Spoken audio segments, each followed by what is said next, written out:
Coucou tout le monde, c'est Aimé et bienvenue sur La Ruche. Alors déjà, cette vidéo, ça va être la première d'une longue série parce que c'est quelque chose que je vous avais annoncé, les débriefings de tournois, et c'est clairement quelque chose que je vais mettre en place sur la chaîne, désormais pas mal, en tout cas la plupart des tournois physiques que je ferai, j'en proposerai une couverture sur la chaîne pour vous parler un peu de mon expérience en tournoi avec les tyrannies.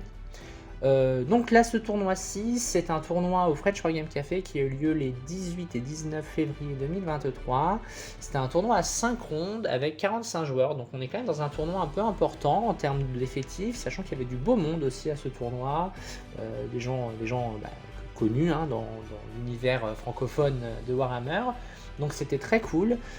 C'était aussi un tournoi sur 5 rondes. Moi j'aime bien les tournois sur 5 rondes, parce que sur 3 rondes je trouve que ça perd un peu en intérêt au niveau du classement, parce que bien souvent la personne qui affronte le premier en 3ème ronde, même s'il avait full win, il peut redescendre assez fort malgré le fait d'avoir joué une petite finale finalement. Là il y a moins ce cas là, même si ça existe quand même. Mais voilà, et en fait 5 rondes, pour moi, pour mon organisation perso, c'est plus pratique, parce que vu que je ne réside pas à Paris, en fait ça me bloque sur Paris un week-end, donc au moins j'optimise mon week-end en jouant 5 parties au lieu de 3 quand c'est un tournoi un samedi ou uniquement le dimanche. Donc là on était sur un gros tournoi, je l'avais identifié très tôt ce tournoi, je m'étais inscrit très rapidement, j'avais envoyé ma liste Arc of Moment également très rapidement pour être sûr d'être dans les sélectionnés, parce que c'est un tournoi qui m'intéressait à faire, et au niveau de mon armée, j'ai pu faire beaucoup de training TTS avec, et là c'était finalement la première mise en pratique réelle dans le cadre d'un tournoi avec cette liste là. Donc la liste, c'est celle que je vous avais présentée dans la vidéo première liste post-CA, donc vous pourrez la retrouver en vidéo, je vous mettrai le petit lien. Et donc, je vais vous montrer ce qui s'est passé dans ce tournoi, en vous débriefant les match-up, un petit peu la vision avant le match, la vision du match en lui-même, et puis après la petite conclusion. Globalement, c'est un tournoi, c'est toujours des tournois de training finalement, parce que la grosse échéance pour moi c'est la Ligue, et en horizon un peu plus lointain, c'est plutôt la sélection de l'équipe de France pour le WTC. Maintenant, la sélection équipe de France WTC, il est acquis que le WTC de cette année sera en V10, donc on est encore en V9, donc voilà. Mais en tout cas, la Ligue Retour va arriver très rapidement, donc vu que le Tyrannide a eu quand même une modification assez importante de son équilibrage, et clairement, je suis pas du tout avare de parties, donc au contraire des parties en réel, dans le cadre d'un tournoi solo, c'est très intéressant pour confronter ma liste entre guillemets aux bulles de mes adversaires. Donc ça c'est une très bonne chose. Donc voilà, en gros, des formats comme ça, je vais en faire de plus en plus. Déjà parce que je pense que c'est ce qui intéresse les gens, de parler un peu compétitif, comment se passe le Tyrannide en tournoi, etc. Et aussi parce que force est de constater que la V10 va arriver rapidement. Donc nécessairement, faire des vidéos méta, entre guillemets, sur pourquoi jouer telle ou telle flotte ruche, pourquoi jouer telle unité, ça va pas avoir une pérennité énorme. Donc je préfère, entre guillemets, partir sur de l'explication de tournoi, de rétexte, de choses comme ça. Ça me paraît plus, en tout cas plus dans l'attente que vous avez d'une chaîne comme celle-ci. Donc voilà, et puis on aura le temps de parler de la méta, de tout ce qui est des nouveautés quand la V10 arrivera, parce que là il y aura plein de choses à dire sans doute. Donc voilà, donc on va passer sur les 5 matchs que j'ai eu. Donc j'ai commencé par un Imperial Fist, après j'ai affronté du Démon de Tsench. Ensuite, j'ai affronté du Custodes Emperor Chosen. Ensuite, le dimanche matin, j'ai affronté la Dead Guard. Et en dernière partie, j'ai affronté un Cult Genestealer. Donc, on va sans plus attendre, partir sur le débriefing de chacune de ces parties-là.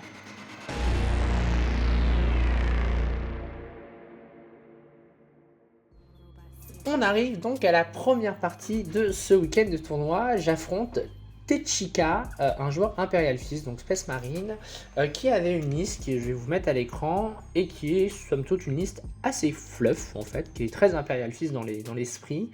Il y a un Tech Marine avec la main de Bande qui fait gagner des 3 PC au début de la partie, gratos. Un Chaplain Primaris avec les litanies qui augmente sa létalité. Et qui fait une bulle également de simili lieutenant. Ensuite, on a des infiltrateurs, des escouades d'intercesseurs, des agresseurs, des dreadnoughts, un Invictor Warsuite, 3 suppresseurs, un répulseur exécutionneur, 3 éliminateurs et 3 éradicateurs. Et on a également Thor Caradon, qui donc est une sorte de personnage nommé Imperial Fist, qui est en gros un capitaine. Globalement, j'affronte ce joueur-là sur une table qui m'avantage un petit peu, parce que c'est le scénario 11, et donc le scénario 11, on a de l'infiltration tous les deux, mais du coup, il y a une possibilité les objectifs sont assez proches de la zone de déploiement, et donc moi, ça me permet d'agresser directement, depuis ma zone quasiment, d'agresser la sienne, et aussi de contester son primaire. Je vois rapidement qu'il choisit des secondaires défensifs, donc je vois bien qu'il ne va pas chercher à jouer la partie à fond dans l'agression, ce qui est logique puisque c'est pas son jeu.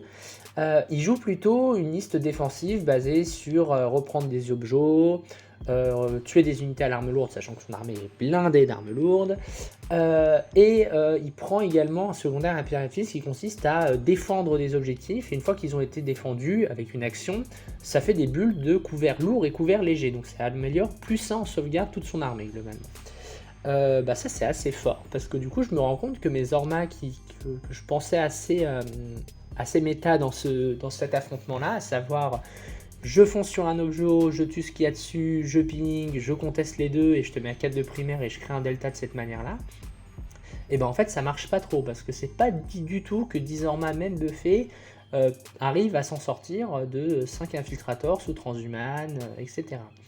Donc je me rends compte qu'il va falloir agresser d'un côté principalement, et donc du coup je décide d'hyper agresser d'un côté, avec mon Death Sleeper pour empêcher l'utilisation de la transhumane, le Broodlord, des Genestealers, des Ormagaunt, ce qui va permettre en fait de mettre en tension un flanc, et l'autre, je continue à avancer toujours en sautant un peu de décor en décor, parce que l'armée en face faisait quand même très très mal au tir, donc j'avais très envie de me planquer, donc j'étais entre guillemets, très peaufine sur ma gestion des losses adverses pour éviter de me faire ratiboiser au tir, parce que mon armée, vous vous en souvenez, elle a une amélioration sur le couvert léger. Quand je suis à couvert, j'ai un bonus en sauvegarde, et l'Imperial Fist annule ça. Donc toute ma résistance était un petit peu amoindrie par cette mécanique d'armée.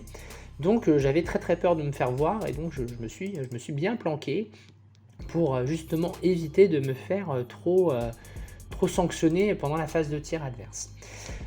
Donc en fait j'ai décidé d'agresser son flanc, en tout cas son flanc droit à lui qui était assez peu protégé, et j'ai profité de mes canons venin pour détruire ses Dreadnoughts et ses Invictors, ce qui a plutôt bien marché parce que c'est vrai que le dégât 4 ça fait quand même très mal, avec les petits tirs de canon venin en plus un peu de magie, j'ai réussi à m'en débarrasser, ce qui me permet de le mettre un peu dans une situation où il se retrouve un petit peu bloqué, parce que moi j'avais pris le festin crânien, c'était un vrai choix que j'avais fait parce que je n'étais pas sûr du tout de pouvoir le caper, parce que si je jouais def, il y avait un risque que je n'arrive pas à scorer ces personnages, et c'est eux qui me rapportaient beaucoup de points. Donc moi j'avais en tête en fin de partie de réussir à l'enfoncer pour accéder à ces personnages. Et il se trouve qu'au tour 3, je crois, il sort pour essayer de choper des lignes de vue tout simplement. Et moi ça me permet à ce moment-là de lui rentrer dedans, de sortir ses personnages avec mon prince tyrannide, d'aller accéder à ces personnages avec le Broodlord, le Death Sleeper qui ont contourné le dispositif, et je finis par m'en sortir. Globalement, on a discuté avec mon adversaire, moi j'étais assez surprise qu'il cherche finalement en milieu de partie à jouer mon jeu, c'est-à-dire à me rentrer dedans, parce qu'en fait il aurait très bien pu sauvegarder ses unités, sauvegarder ses personnages jusqu'à la fin de la partie, et entre guillemets finalement sauver des points et avoir peut-être une défaite, mais une petite défaite. Sauf que ce qu'il me disait, c'est que l'ennui, c'est qu'il s'est rendu compte que je jouerais en dernière, et donc en jouant en dernière, j'allais avoir 12 de primaire, ce qui créerait déjà un petit delta sur le primaire, en plus de celui que j'avais commencé à mettre au tour 2, au tour 3, avec mes Orma qui venaient contester ses primaires à lui. Et en fait, il s'est aperçu qu'à ce jeu-là, même si sa faculté de reprise d'objectifs avec Codex Warfare, c'est peut-être pas le Codex Warfare, l'objectif secondaire Spaceman qui dit que vous marquez 4 points quand vous reprenez un objet, ce qui était le cas quand moi je voyais mes Ormagaunt pour lui contester son primaire, n'allait pas concurrencer la perte de primaire qu'il avait. Et surtout, bah, en fait, c'est moi qui dictais la game et donc en fait, c'est ça qui l'a gêné, je pense. Et donc il m'a dit qu'en fait, il avait calculé, il se rendait compte que s'il jouait trop def, il allait perdre, aux alentours de 12 et qu'il préférait essayer de jouer un peu plus agressif pour essayer de renverser la vapeur.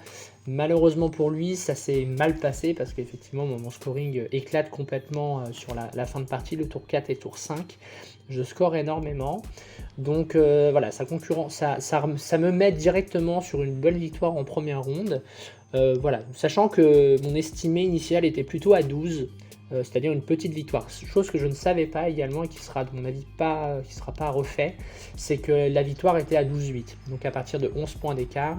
Je pense que à partir de ce retexte de tournoi, les orgas vont partir du principe que la victoire sera soit au point près comme ça se fait en WTC, en ITC pardon, ou alors que ça se fera à partir d'un 11-9.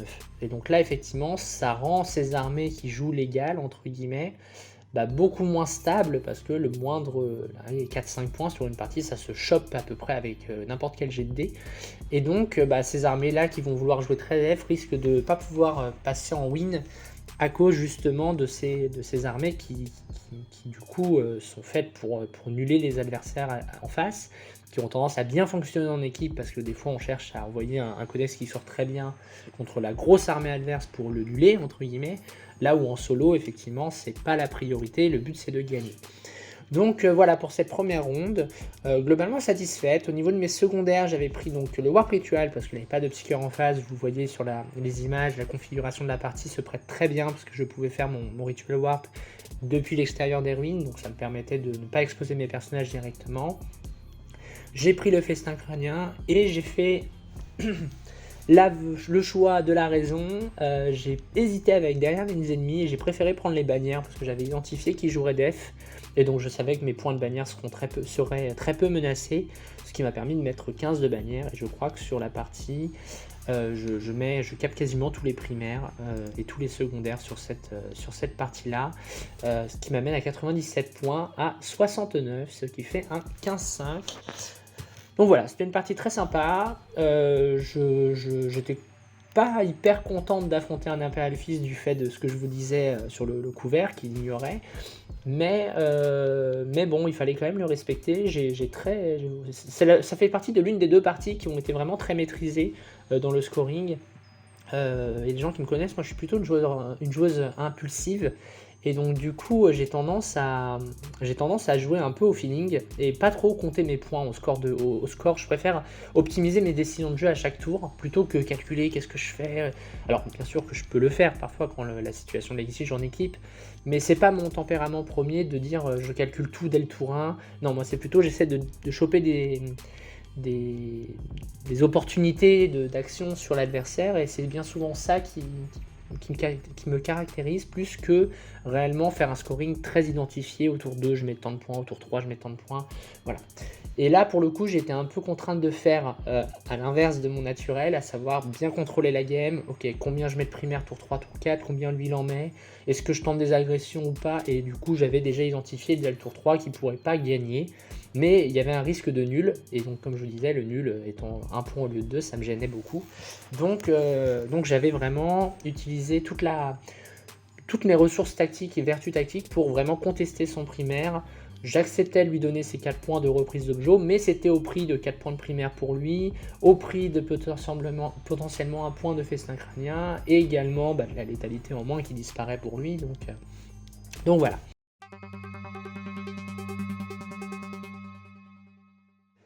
On passe ensuite à la deuxième partie, donc contre Mogor, un confrère des semi-croustillants, qui jouait de démon de Tsench.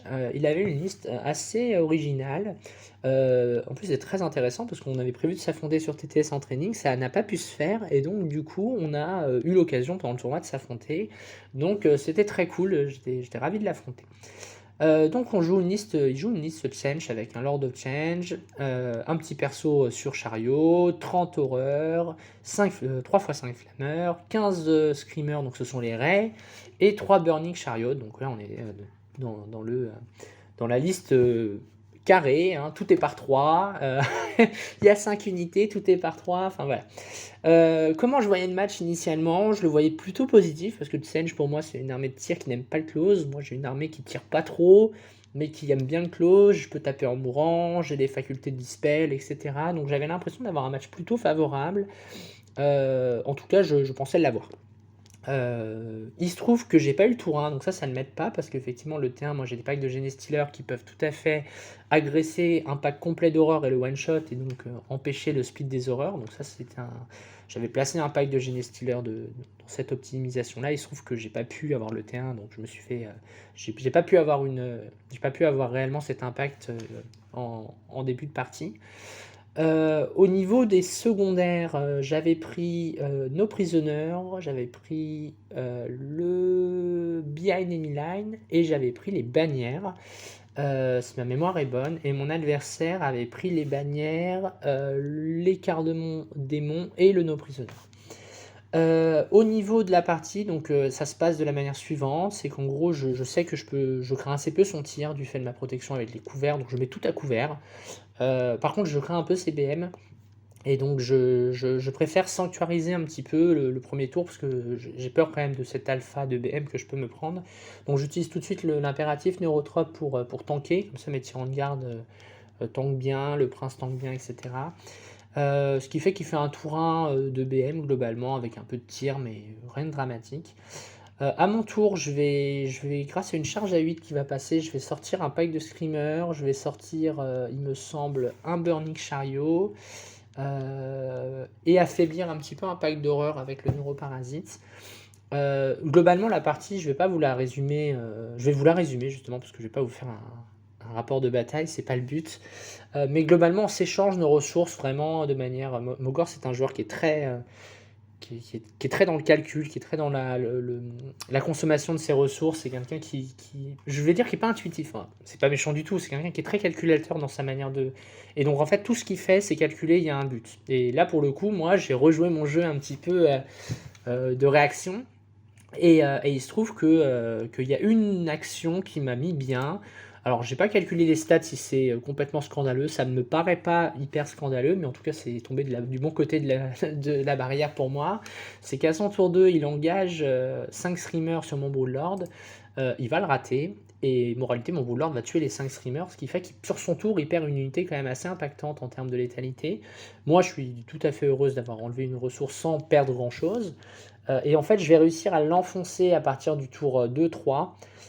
Mais j'ai du mal après à accéder aux horreurs, parce que les horreurs c'est très chiant, si on commence à tirer dessus ça se split, et lui il a les bannières, et donc il faut absolument que je sorte ces packs d'horreurs. Il y a toujours un pack de screamer que je vais avoir du mal à choper.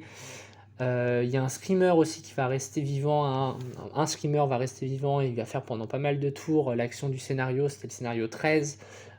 Donc c'est beaucoup de points qui sont scorés par ça. Il fait une petite erreur en fin de partie, il ne met pas 2 packs d'horreur sur son objectif, sachant que c'est moi qui joue en dernière, donc du coup j'ai l'intérêt de pouvoir mettre 12 de primaire. Et en fait, il met qu'un seul pack au lieu des 2, et j'arrive assez facilement à sortir le premier pack. Ça aurait été beaucoup plus difficile de sortir le deuxième. Et moralité, en fait, je lui mets 12 de primaire à la fin, ce qui me permet, globalement, sur une partie assez équilibrée, de passer devant légèrement. Ce qui n'aurait pas été le cas. D'ailleurs, vous voyez, hein, le scoring est de 71 à 82, donc c'est pile poil 11 points d'écart. Donc c'est un 12-8, donc une victoire au point près. Ce qui n'aurait pas été le cas, je pense, s'il avait mis son deuxième pack d'horreur sur l'objectif, ce qui m'aurait empêché de mettre 12 de primaire à la fin. Voilà, au niveau du débrief, pour moi, c'est une game qui est légèrement positive pour moi.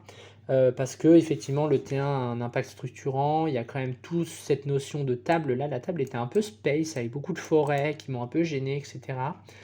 Voilà, donc c'est une partie qui est très équilibrée. Je pense qu'il y a eu des faits de jeu, mais comme il y en a toujours dans Warhammer, et pour une fois, les faits de jeu sont partis un peu de mon côté. Ça aurait pas du tout été scandaleux que la partie passe en 11-9 d'un côté ou de l'autre, ou en 10-10. Là, comme je dis, c'est tombé du bon côté de la barrière pour moi, donc je m'en félicite. Mais globalement, voilà, c'est une partie équilibrée. Pour l'instant, là, si on fait un bilan des 2 premières games, c'est des parties qui sont normales. Je veux dire, il n'y a pas eu d'erreur de jeu de l'adversaire, il n'y a pas eu de what the fuck en termes de stats. Ce sont des parties qui se sont jouées et qui ont été, voilà, qui ont été maîtrisées d'un côté et de l'autre. Et effectivement, la difficulté de secondaire, des actions de jeu m'ont fait un petit peu passer devant. Donc voilà pour cette deuxième partie.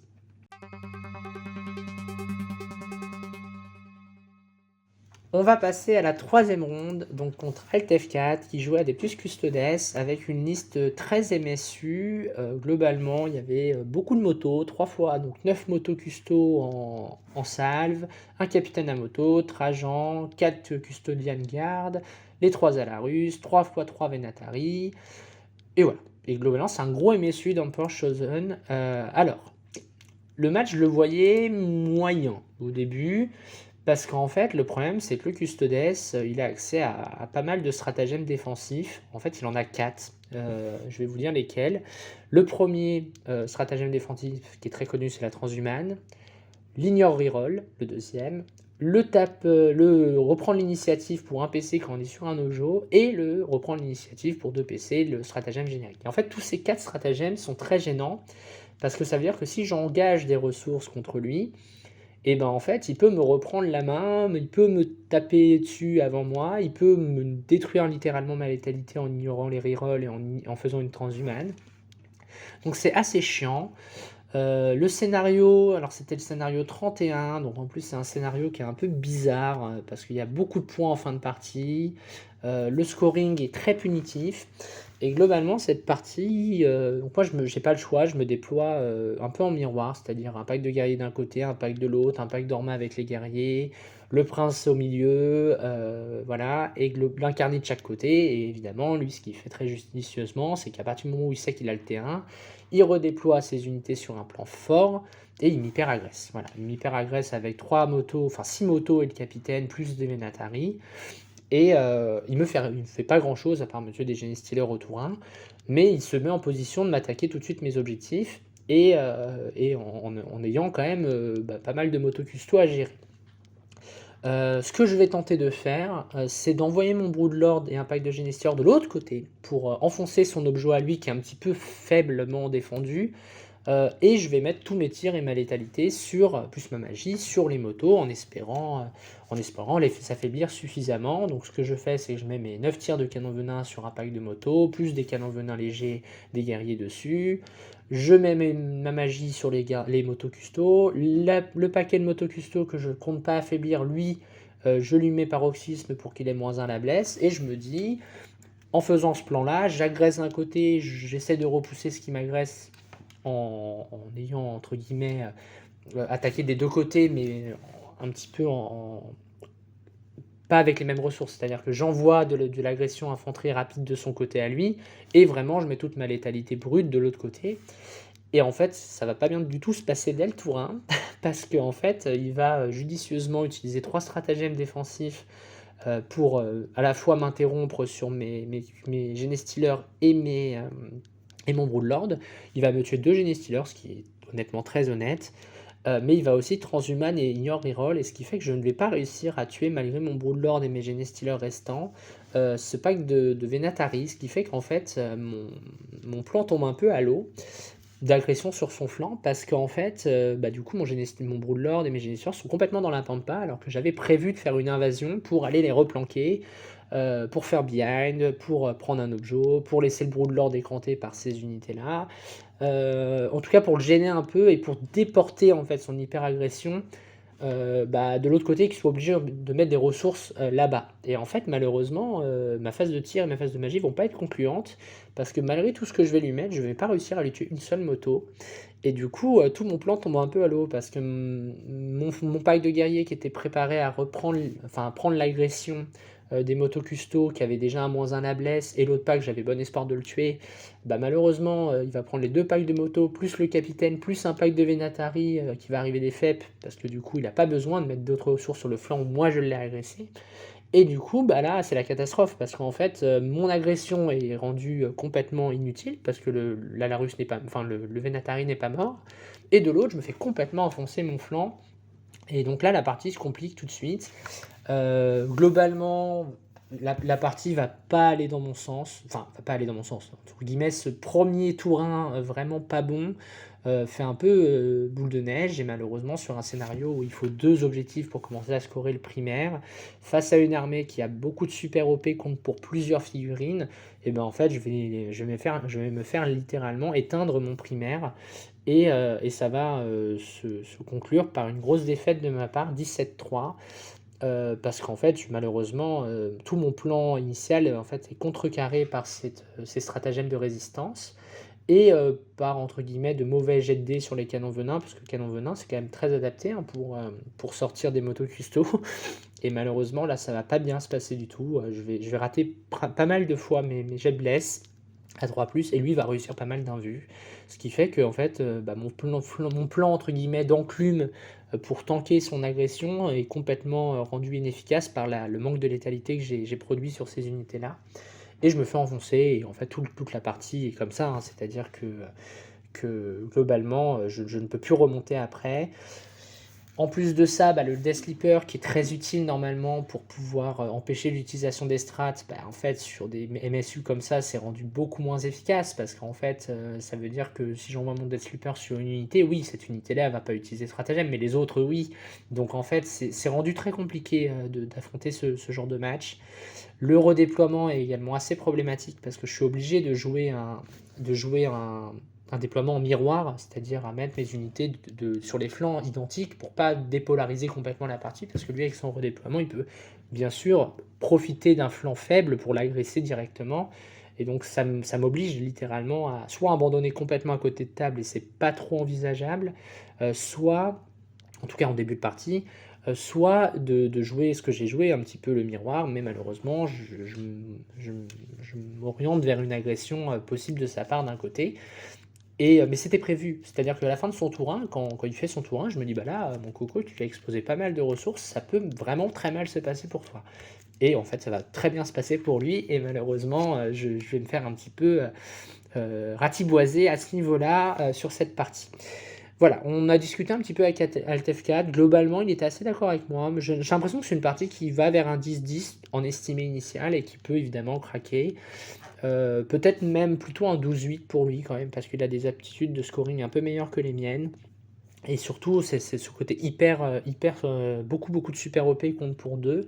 C'est assez gênant pour le Tyrannide qui a du coup du super OP, mais soit très faible avec les Gaunts, soit pas assez nombreux pour ce qui est des guerriers. Donc voilà, c'est une partie qui, je pense, se joue. Là, ça s'est pas bien passé, bah, c'est comme ça. Bon, bah, j'ai pas trop de regrets. Je pense pas avoir fait réellement d'erreur sur cette partie. Peut-être que l'agression du Génie Stealer, plus du Broodlord sur son flanc à lui est un petit peu précoce. Peut-être. Après, si ça passait, c'était vraiment très, très bon et j'acceptais de prendre ce risque. Je l'ai acc Peut-être j'acceptais de prendre ce risque, mais il fallait aussi que ma phase de tir et ma phase de magie soient un peu plus concluantes de l'autre côté, ce qui n'a pas été le cas.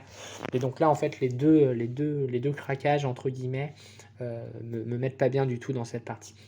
Donc là, ouais, c'est vraiment la catastrophe parce qu'en plus j'avais pris bien une enemy line et malheureusement, vu cette hyper agression, j'ai pas pu du tout retrouver, en fait, subtiliser certaines unités comme le Death Sleeper, comme le Neurotrope pour aller faire mon behind chez lui et malheureusement, du coup, ça a été vraiment catastrophique en termes de scoring pour moi.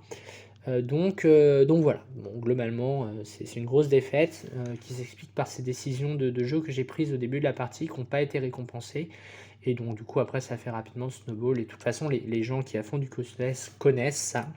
À savoir que quand vous rebondissez sur un Custodes, en général le retour de bâton est extrêmement violent et c'est globalement ce qui s'est passé, dans cette partie-là.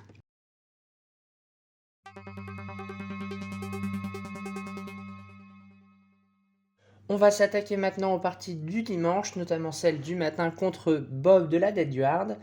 Donc j'étais également très contente d'affronter la Dead Yard parce que c'est bien que ça soit une armée qui soit un petit peu à la peine en cette fin de V9. C'est une armée qui, moi, me pose des problèmes en Tyrannide, notamment parce que j'ai une armée de close et que bah, la Dead Guard aime bien les armées de close parce qu'elle a une faculté de nullifier l'effet de la charge et donc du coup bah, vous faites taper avant, avant la cible que vous avez chargée. Et ça, c'est très problématique également au regard des bonus de Behemoth qui donnent un +1 force à la charge, ce qui fait que là, je ne l'ai pas, et donc du coup, je tape à force 4 globalement, et c'est un peu gênant quand l'armée en face est endurance 5. Vous ne pouvez également pas overrun dans cette bulle de Biologus, là, le perso avec la cuve, parce que du coup, vous n'avez pas considéré comme ayant chargé, donc vous n'êtes pas éligible à overrun, donc là aussi c'est un peu gênant.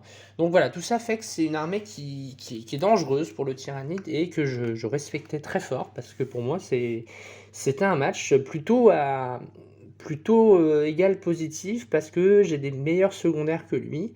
Mais ça explique ça. Pour pouvoir maxer ses secondaires, ça implique d'avoir une maîtrise de la partie et de la table pour pouvoir les scorer. Et parce que lui, il va faire ses bannières, il va faire, ses bannières, il va faire répandre la maladie, il va faire. Là, il avait pris engagé sur tous les fronts et il avait pris nos prisonniers. Donc ça voulait dire aussi que je pouvais lui donner à manger et puis il pouvait aussi scorer, même si moi mon scoring était un petit peu plus performant sur l'entièreté de la partie. Donc en gros.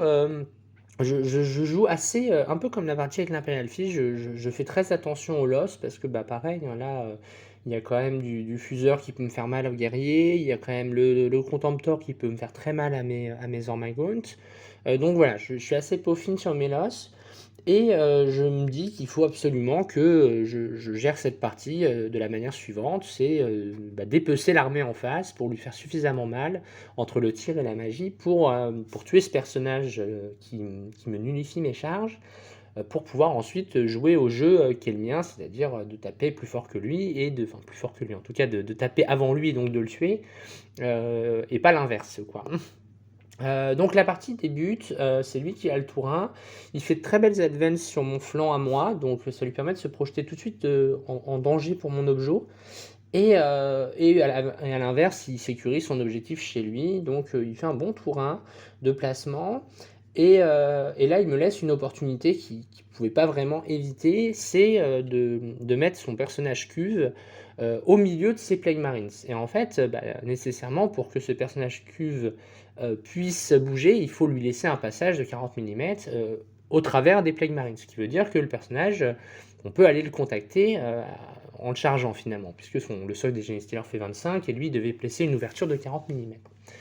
Et donc, en fait, à mon tour 1, je me pose la question de est-ce que j'envoie pas mes 5 Genestealers buffés, c'est-à-dire à touche à 2+, reroll les 1, PA-3 voire -4, avec un +1 bless, sur les Plague Marines, dans le but de pinning conso sur ce personnage, et en fait de le tuer. Pourquoi? Parce qu'en fait, ça faut le savoir, c'est l'un des tricks qu'il faut mettre en place contre la Dainwerd, c'est que cette bulle d'ignore charge est très bien parce qu'elle vous fait taper en fait après l'unité que vous avez chargée, mais vous n'êtes pas considéré comme ayant chargé, ce qui veut dire que vous n'êtes pas assujetti à la règle qui est un petit peu réflexe de la V9, ce qui dit que pour taper une unité, il faut l'avoir chargée. Mais oui, mais là, vu que vous n'avez pas chargé réellement, vous pouvez taper n'importe quelle unité avec laquelle vous êtes en contact. Et en fait, c'était le trick que je voulais mettre en place, c'est de charger les Plague Marines qui ont très peu de tirs.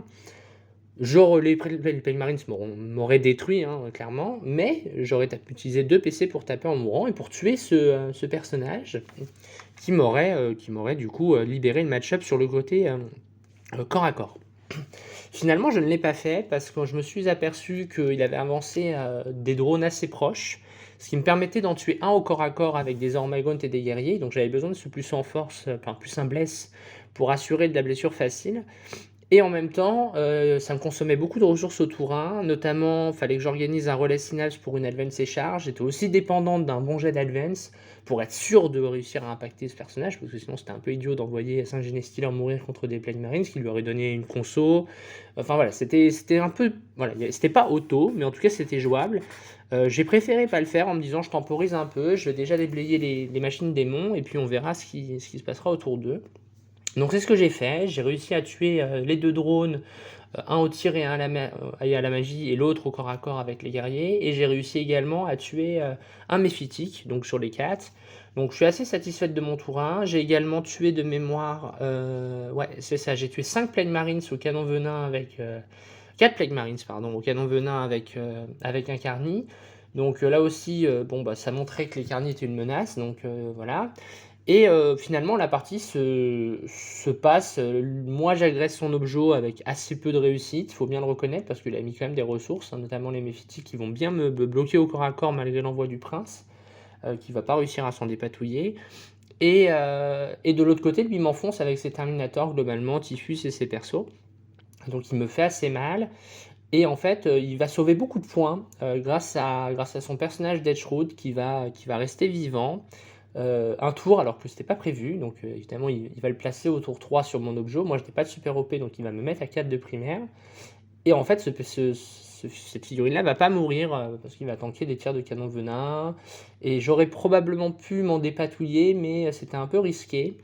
Donc bon, j'ai pas réussi à le tuer. Résultat, il me renule encore à nouveau à 4 de primaire pendant 2 tours. Donc là, ça me gênait un peu. Parce que du coup, bah, je me suis dit, mince, cette partie qui est quand même un peu tendue, est-ce que ça va pas me coûter un peu la victoire, cette histoire, en permettant à Bob d'accéder à un nul. Donc voilà, c'était un peu stressant. Là, je me suis dit, mince, est-ce que j'ai pas loupé, j'ai pas perdu la game à cause de ça. Et au final, non, je vais réussir à m'en débarrasser parce qu'il décide de faire répandre la maladie sur mon objectif au lieu d'aller tuer mon Broodlord et mes 2 Genie Stealers. Ce qui fait qu'à mon tour, je vais enfin m'en débarrasser, je vais enfin pouvoir reposer des bannières. Et donc, finalement, on a discuté avec Bob à la fin de la partie. Et moi, je pense qu'il fait une erreur là de ne pas tuer le Broodlord et les Genie Stealers. Parce qu'il aurait largement pu le faire avec ses lance-flammes et le corps à corps. Et moralité, bah, il préfère prendre ses 4 points de Spread the Sickness, mais du coup, ça me permet moi de mettre une bannière, de conserver un objet en plus pendant le reste de la partie. Donc à mon avis, il y a une erreur là-dessus d'utilisation de ce personnage, de ce sergent. Bon, globalement, la partie au tour 4, je reprends vraiment la main et je crois que je le rase au tour 5. Au tour 4, il est rasé, où il lui reste pas grand-chose en tout cas. Et finalement, au tour 5, je repose des bannières un peu partout sur les 5 objets, si ma mémoire est bonne. Ce qui me permet de remonter vraiment sur la fin de partie en termes de scoring, vu qu'il n'est plus présent sur les objets, il met 0 de primaire, ce qui rattrape un peu le delta qu'il m'avait imposé avec ce Terminator. Donc voilà, globalement, ça se passe assez bien. Clairement, les Ormas, quand il n'y a plus ce personnage qui empêche les charges, les Ormas sont vraiment très très bons parce que touche à 3, reroll les 1, dégâts 1, PA-2, voire -1 ou -2, bah ça fait quand même très très mal aux Plague Marines. Donc j'ai réussi à m'en dépatouiller à partir du moment où j'avais réussi à gérer ce personnage lance-flamme qui me gênait beaucoup. Et globalement, j'étais également très contente dans ma liste d'avoir un gros support de tir dégâts 4 qui permettait vraiment de gérer quand même la Deathguard assez bien. Et en plus de ça, d'avoir quand même cette appétence à balancer de la BM. J'ai fait un très gros tour de BM au tour 1, notamment grâce à un smite critique du Broodlord qui fait 5 BM sur un Mephitic. Mais clairement, ouais, l'appétence à balancer 4-5 BM, bah, en fait, sur le match-up d'Edward, ça change beaucoup de choses. Parce que bah, typiquement, ça m'a permis au tour 2 de péter les Deshroot pour accéder au perso lance-flamme avec mes guerriers, donc le tuer sans vraiment de problème. Là où s'il n'avait pas eu de tir, bah, je n'aurais pas pu sortir ces Deshroot et donc je n'aurais pas pu vraiment réussir à accéder à ce personnage et ça aurait été vraiment compliqué pour la partie. Donc vraiment la Deathguard, si vous n'avez que du corps à corps, c'est vraiment un match qui est très très dur, qui à mon avis est perdu même hein, d'ailleurs. Donc voilà, match intéressant. J'étais assez contente de jouer contre Bob parce que c'était cool. C'était un joueur comme moi qui a un amour particulier pour ces bestioles pourries. Donc c'était cool de s'affronter. Et puis moi, ça m'intéressait parce que c'était un match que je n'avais pas fait. Donc c'était une bonne chose pour le training au global. Voilà.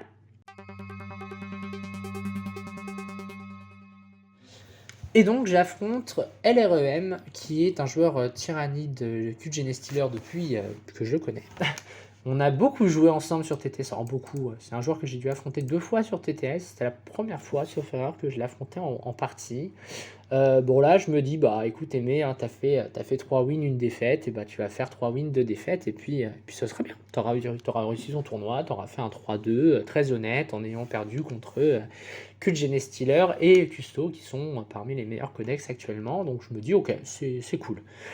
Mais bon, vous me connaissez, je suis arrivé le couteau entre les dents, en mode non, je vais pas te laisser gagner, même si lui est arrivé, il me dit je pense que j'ai un match très très favorable. Je lui dis oui, tout à fait, t'as raison, tu as un match très très favorable. Et puis il me dit mais j'ai la pression parce que j'ai jamais gagné, je joue contre toi, enfin voilà, il me dit: «Je vais perdre parce que je vais faire n'importe quoi». Dans ma tête, je lui dis: «Bon, il essaie de me troller un peu parce que, il y a pas grand-chose à faire pour gagner Cult Genestealer. C'est une armée qui a beaucoup trop de ressources tanky pour le Tyrannide, notamment à cause de cette mini transhumane, de ce nombre effarant d'unités qu'on peut relever.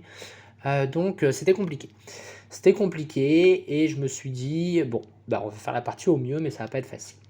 Il se trouve que la partie, alors je vais vous la résumer pas comme les autres, parce que pour le coup, c'est une partie qui est un peu bizarre. Je vais plutôt la résumer en notion de macro et de psychologie de partie. Mon adversaire avait, je pense, un plan, dans sa tête, qui a été mis à mal par la table, qui en fait, l'empêchait de passer de l'autre côté de la table avec ses motos à partir du moment où je mettais des unités entre les décors. Notamment mes Carnifex, qui sont assez chiants à tuer pour lui parce que transhumane, enfin voilà, ils sont assez chiants, sauvegarde à 2, potentiel sauvegarde à 1 s'il n'y aura pas cover, ce qui peut arriver assez rarement, mais ce qui peut arriver quand même. Voilà, c'est assez chiant à tuer pour lui et du coup, en fait, je pense qu'il a perdu un peu ses moyens de son plan bien huilé, et en fait, il a fait chez moi pour me faire mal et à mon avis pas assez, parce qu'il a pas assez split ses tirs. Et moralité, en fait, il va FEP au tour 2 avec, en gros, il va faire au tour 1, il va m'envoyer ses Genestealers, il va me tuer un pack de Genestealers et 10 Orma. Je vais à mon tour, évidemment, tuer ses Pure Strength Genestealers. Et à son tour 2, il va arriver avec 40 ou 60 néophytes, 40 vont tirer, vraiment fort, vont me détruire 2 packs d'Orma, vont me détruire des Genestealers, vont me détruire un pack de guerriers. Donc en fait, il me reste mes guerriers, mes 4 gardes, mon prince, mon Brood Lord et mes 2 neurotropes. Globalement, voilà ce qui me reste sur la table à la fin de son tour 2. Et le problème, c'est que du coup, en fait, il m'a pas fait suffisamment mal, pardon. Et en gros, je vais littéralement tuer 20 motos et 40 acolytes à ce tour-là.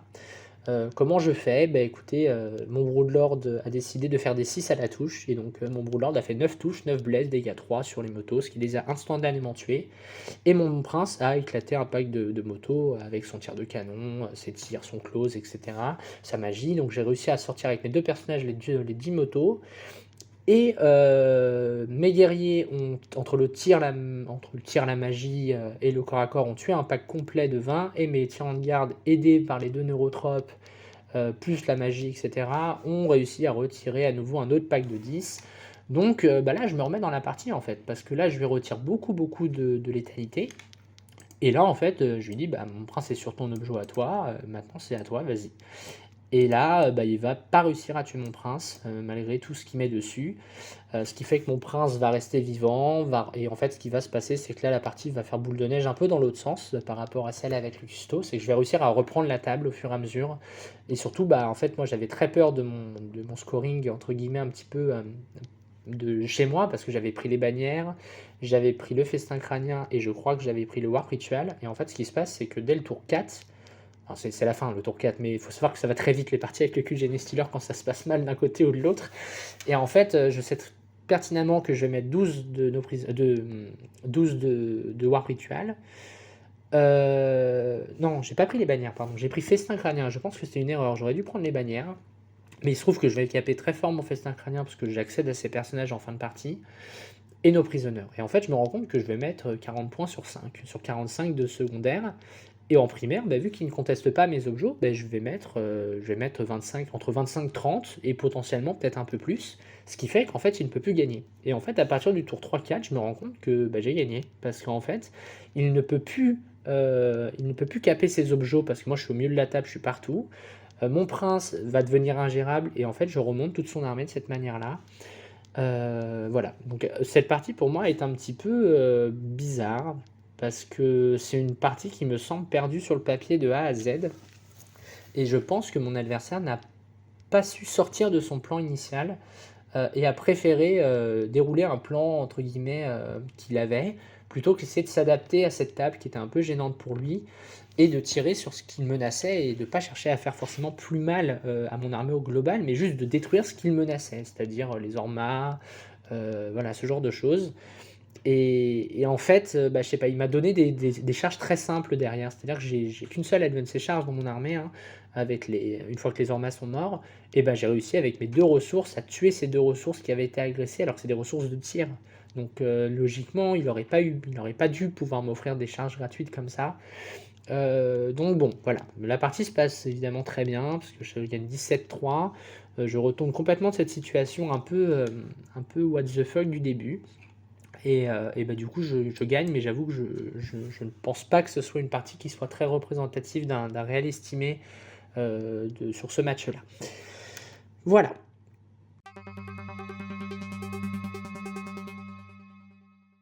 Donc voilà, je vous ai détaillé les 5 rondes. Donc je termine le tournoi à la 3e place sur 45. Je suis hyper contente parce que du coup je me mets bien avec mes petites bébêtes. Donc voilà, très contente. Globalement, la liste a très bien fonctionné. Je vois assez peu de choses que je pourrais améliorer. Alors il y en a une peut-être, ça serait d'enlever un tyran de garde pour rentrer des Sky Swimmer, je sais plus comment ça s'appelle, les espèces de Reaper volants Forge World, qui me permet de sécuriser beaucoup plus mon behind enemy line. Globalement ça c'est une possibilité.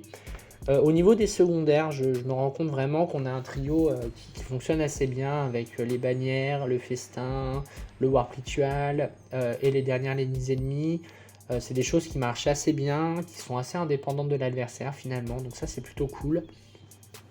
Voilà, je suis hyper content du tournoi parce que j'ai affronté 5 armées différentes, donc ça c'était très intéressant parce que ça m'a permis de faire des matchs que je n'avais pas vus, en tout cas sur TTS. J'avais déjà affronté du custo sur TTS, mais j'avais pas affronté d'autres armées que celles que j'ai affrontées ce week-end là. Voilà, donc c'est très cool parce que globalement en ce moment on est en training, donc je fais partie des candidates pour l'équipe de France à l'ETC 2023.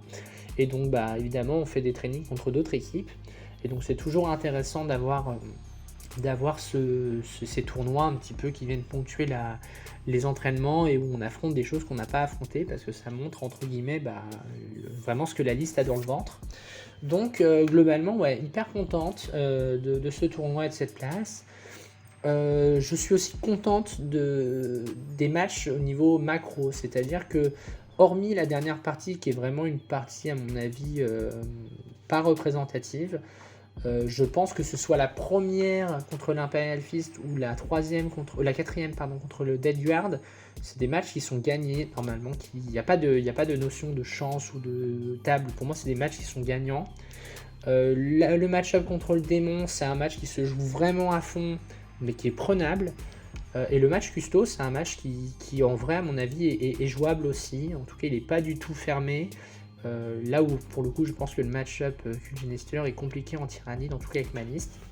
Donc en fait si on résume, j'ai affronté 2 matchs positifs, 2 matchs négatifs et un match moyen. Donc en fait tout ça, ça me dit que le tyrannide a encore des choses à faire en compétitif, y compris en compétitif assez poussé. Parce que voilà, j'ai pas des estimés à 5 qui ont été transformés en des matchs positifs parce que des erreurs ont été faites ou des choses comme ça. Je constate que voilà, les matchs qui devaient être gagnés ont été gagnés, les matchs qui devaient être joués se sont joués, et les matchs qui étaient compliqués ont été compliqués, ou alors parce qu'il y a eu un fait de jeu, comme en tout cas pour le Kulgenester, pour moi, il y a eu un vrai souci à ce niveau-là, et je ne remets pas du tout en cause le niveau de jeu de LRM, que je connais, et avec qui j'ai passé une très bonne partie. Mais effectivement, je ne sais pas trop ce qui s'est passé, est-ce qu'il a perdu ses moyens, est-ce qu'il était fatigué. Il ne faut pas non plus négliger le fait que des tournois sur 5 rondes, c'est épuisant, parce que y a le fait de venir le matin, se coucher tard le soir, être dans la réflexion, être debout à piétiner dans le droit ambiant en permanence. Donc voilà, ça peut être un peu fatigant. Et donc je sais pas ce qui s'est passé, mais en tout cas, voilà, en tout cas, ça c'est une chose que je savais, c'est que le tyrannide a vraiment des options de létalité très importantes au niveau du corps à corps. Si on commence à tout cumuler, corps à corps, tir, corps, magie, on a quand même des options de létalité qui font vraiment pas rigoler. J'ai pas, pour le coup, je fais beaucoup de training en ce moment. J'ai encore un tournoi le week-end du 24-25, donc enfin du 26-27, pardon. Je ferai sans doute une autre vidéo aussi pour ce tournoi-là, même si c'est un tournoi que à 3 rondes, ça sera en tout cas intéressant. Donc voilà, en tout cas, le tyrannide pour moi, il y a encore des choses à faire, très clairement, parce qu'en fait, on a finalement un secondaire qui est plus facile qu'avant. Pourquoi? Parce qu'en fait, avant, vous étiez vraiment dans la domination de la partie, de la table, et vous vouliez gagner en écrasant l'adversaire, et donc vous disiez, bah, je vais tout droit, j'affronte, et puis je gagne. Là, aujourd'hui, je gagne, et donc je score mes secondaires en détruisant l'adversaire. Maintenant, c'est plus le cas. Vous allez prendre Bannière, vous allez prendre Behind Enemy Line, le Rituel Warp, et il y a des armées contre lesquelles ces secondaires ne seront pas contrables. Et donc, en fait, vous allez scorer vos primaires de manière correcte, à 8, à 4, 8 par tour. Si vous arrivez à faire du primaire bis, c'est très bien. Et par contre, vos secondaires, en général, ont tendance à être scorés un petit peu facilement. Donc en fait, le tyrannide a encore des beaux jours devant soi. Je dis pas que c'est plus facile qu'avant. Je dis que c'est sans doute beaucoup plus valorisant à jouer qu'avant, où avant, c'était je vais tout droit, j'ai une transhumane, voilà. Et au final, c'est intéressant, je trouve, d'avoir vu cette évolution-là au niveau de nos bêtes préférées. Voilà. Écoutez, j'en termine pour cette vidéo. Je vous remercie de m'avoir écouté, et puis je vous souhaite une très bonne fin de journée, ou matinée, ou soirée, peu importe l'heure à laquelle vous regarderez cette vidéo. Voilà, je vous fais des bisous, bye bye tout le monde.